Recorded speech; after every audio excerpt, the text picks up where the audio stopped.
Mental and huge day for Apple today. New iPhone SE announced at the event, the iPad Pro 9.7-inch, new Apple Watch bands, and a whole bunch of other minor things, and a ton of software dumped on us today. So iOS 9.3 has just been released to the public. It's been months, so many months, 7 betas, and we now finally have the final version. And in this video, I just wanted to introduce you to it, give you a heading on iOS 9.3, summarize it, and there are a few little changes from the last beta to this one that I wanted to cover as well, and talk about speed, everything you need to know. And I also want to talk a little bit about jailbreak stuff. For the people waiting for the jailbreak, it's a monumental time right now, and I'll get to that in a minute. So alongside iOS 9.3, Apple did release Apple Watch OS 2.2, tvOS 9.2 if you have the new Apple TV 4, and OS 10.11.4. That one I would recommend you update to right away. Feels great. So iOS 9.3 on my 6S. I want to show you guys what happened before and after updating. So before updating on 9.2.1 on my 128GB 6S Plus, I had 76.6 available,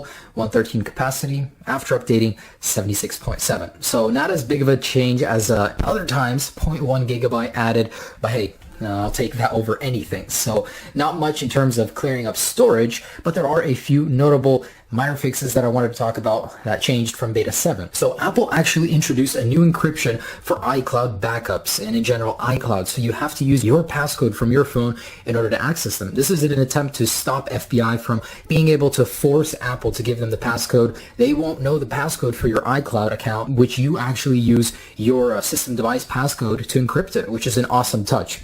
There's been a new bug that's been found in iMessage that would allow someone to decrypt text messages, photos that are being sent to and from devices, and to intercept that and download that data. So Apple has patched that in 9.3. And inside of playlists and music, you are now able to do full screen for the player, which is kind of interesting choice for that feature, but it's very, very minor. Otherwise, it's virtually unchanged from beta 7.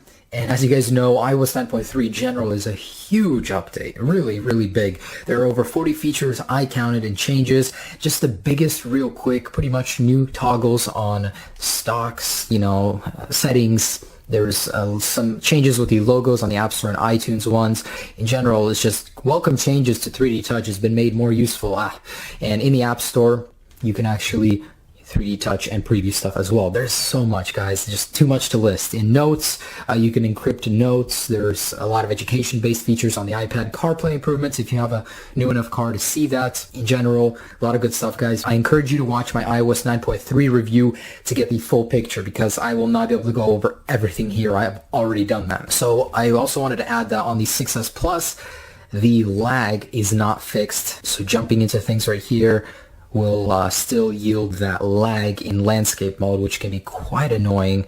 Definitely something that I wish Apple would fix, maybe 9.3.1. Performance-wise, guys, I gotta say it is fantastic. So Apple's optimized the performance on older devices in particular. For 3D Touch, they've made animations a little bit smoother. In general, your phone will feel more alive, more responsive, and that can definitely be seen more on the older phone. So that's why I'm producing a full speed comparison on every phone. I'll have that up in a few hours here. So I just want to say it feels great. The performance is top notch. Just going to run a quick Geekbench on the 6S for you, and there's that. So a little bit better. This is very, very minor stuff, but it is a little bit better. It's the performance you can feel in the actions, in the animations. This thing is great. So I'm going to be doing a full speed test. Be sure to check back. But if you have any doubts about performance, don't. It definitely improves lower performance on the lower end devices. So definitely something you should update for. And I just wanted to talk about bug fixes. So there are a few bug fixes that this introduces. 1970 bug in particular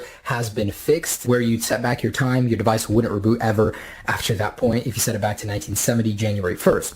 Inaccurate battery percentage has also been fixed. So people that were getting reports of wrong battery life, it'd be jumping around a lot, the percentage, that's been fixed. And 3D touching in the keyboard. So for this has gotten a lot more reliable. Now it's a lot easier to press. There'd be sometimes you would press it and nothing would happen, but now it's definitely been made a lot more reliable.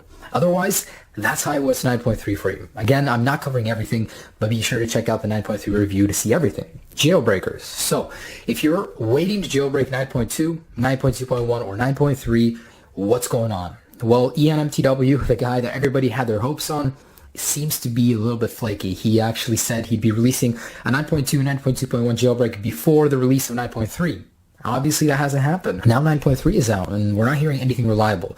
In fact, another jailbreak developer has called them out for being completely fake. Nico, I'm inclined to believe this may be a fake. It's not 100% certain yet, but we still have hope on the Pangu and Taiji jailbreak team, so don't give up yet, guys. These next few days, even next few hours, could be crucial. But right now, what you guys need to know is do not update to 9.3 if you want a jailbreak. Pangu never expressed that they were working on a 9.3 jailbreak. In fact, 9.3 has been made more difficult by fixing lots of security patches, lots of holes and exploits that could have been used for a jailbreak. 9.2 or 9.2.1 is the prime place to be, and you can always downgrade back to 9.2.1 for about a week and a half from now. Keep that in mind. Stay on iOS 9.2.1 if you ever want to jailbreak, or 9.2 if you're on it. Don't update to 9.2.1. Stay there. Better safe than sorry, as we've seen last week with the 9.1 jailbreak. Anyways, guys, thanks so much for watching. Just a quick update on what's going on with the 9.3 right now. I'll have that full speed test comparison up for you very, very soon. It's a great update, really. I'm very proud of Apple. They took their sweet time with it. 7 betas after all. And in the end, we get a fast, silky smooth operating system. And this is definitely going to be one of the best firmwares remembered before iOS 10. Everybody's going to be saying 9.3 was so much better performing than 10.0, and that will probably be true. But stay tuned for many more videos, guys. Peace.